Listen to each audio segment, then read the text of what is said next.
തുടക്കം എന്ന സിനിമയുടെ ഏറ്റവും പുതിയ അപ്ഡേറ്റുകൾ വന്നിരിക്കുകയാണ്. വിസ്മയ മോഹൻലാൽ നായികയായി അരങ്ങേറുന്ന തുടക്കം ജൂഡ് ആന്റണി ജോസ് സംവിധാനം ചെയ്യുന്ന ഒരു ചിത്രമാണ്.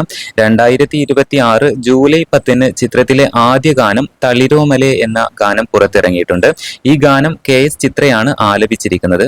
സിനിമയുടെ റിലീസ് 2026 ഓഗസ്റ്റ് 7 നിശ്ചയിച്ചിരിക്കുന്നത്. അതുപോലെ തന്നെ ഇപ്പോൾ വരുന്ന റിപ്പോർട്ടുകൾ പ്രകാരം മോഹൻലാൽ ചിത്രത്തിൽ ഒരു പ്രത്യേക അതിഥി വേഷത്തിൽ പ്രത്യക്ഷപ്പെടാനിടയുണ്ട് എന്നും പറയുന്നുണ്ട്. അതുപോലെ തന്നെ ഈ സിനിമയെക്കുറിച്ചുള്ള അഭിപ്രായങ്ങൾ പ്രധാനമായും ടീസർ, പോസ്റ്റർ, ഗാനങ്ങൾ എന്നിവയെ അടിസ്ഥാനമാക്കിയുള്ളവയാണ്. തളിരോമലെ എന്ന ആദ്യ ഗാനത്തിന് നല്ല പ്രതികരണമാണ് ലഭിക്കുന്നത്. KS ചിത്രയുടെ ആലാപനവും ജെയ്ക്സ് ബിജോയുടെ സംഗീതവും പ്രേക്ഷകർ ഏറെ പ്രശംസിക്കുന്നുണ്ട്.